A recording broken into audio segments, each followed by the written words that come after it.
Hey guys, today you're going to respond to a question for language arts by using Flipgrid.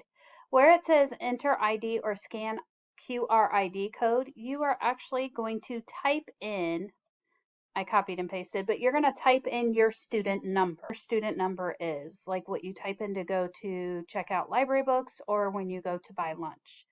You'll click Let's Go, and here is the activity. It says, language arts activity, how did Eddie do? Eddie's mom.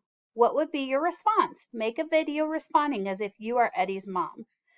You will click this plus sign, and yes, you want the camera to be allowed. Hey!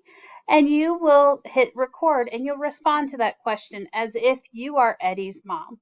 So, how would you respond to Eddie's letter if you were his mom?